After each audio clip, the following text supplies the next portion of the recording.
আজি সকলে কয় অমুক কৰিব নালাগে তমুক কৰিব নালাগে এবাৰ লুৰিণ গগৈ কৈ দিয়ক নাম যে মই ইলেকশ্যনো নেখেলো জুবিনৰ ন্যায়ৰ কাৰণে ডুপ্লিকেট ন্যায় পাৰ্টিটোৱে কৈ দিয়কচোন মই ইলেকশ্যন নেখেলো বুলি ইটো হ'ব নালাগে সিটো হ'ব নালাগে লগত ইলেকশ্যনো নুঠো বুলি কৈ দিয়ক কয় বোমা ফুটাব নালাগে পূজা কৰিব নালাগে ইটো কৰিব নালাগে সিটো কৰিব নালাগে লুৰিণজ্যোতি গগৈয়ে কৈ দিয়ক এবাৰ ইলেকশ্যনো মই নেখেলো দুখতে সেইটোতো নকয়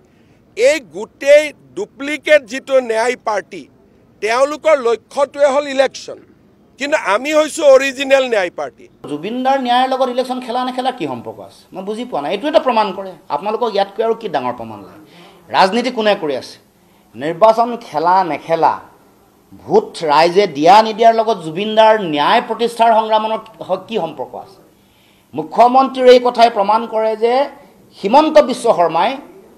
জুবিনদাৰ এই কথাবোৰক লৈ ৰাজনীতি কৰিব কৈছে ৰাজনীতি কোনে কৰি আছে ৰাজনীতি যদি কৰি আছে মুখ্যমন্ত্ৰীয়ে কৰি আছে কাৰণ জুবিনদাৰ ন্যায়ৰ লগত কেতিয়াও ভোটৰ ৰাজনীতি জড়িত নহয় জুবিনদাৰ ন্যায় প্ৰতিষ্ঠাৰ লগত কেতিয়াও নিৰ্বাচন জড়িত নহয় এইবোৰ কথা কোনে কৈছে মুখ্যমন্ত্ৰীয়ে কৈছে আৰু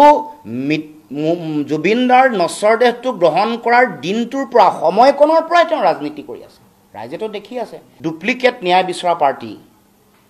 মুখ্যমন্ত্ৰী হিমন্ত বিশ্ব শৰ্মাই নিজে মনত ৰখা দৰকাৰ তেওঁহে ডুপ্লিকেট আছু আছিলে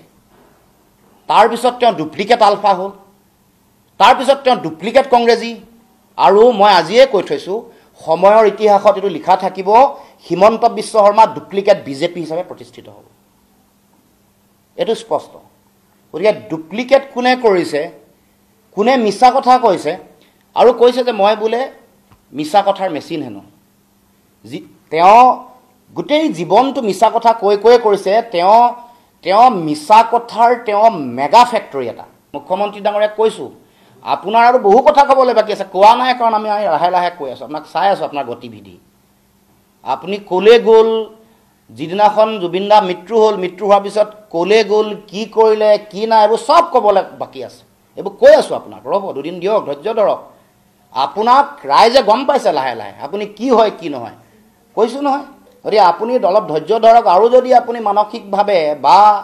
শাৰীৰিকভাৱে একেবাৰে ভাগৰুৱা হৈ পৰিছে আপুনি অস্থিৰ হৈ পৰিছে আপুনি অকণমান জিৰণি লওক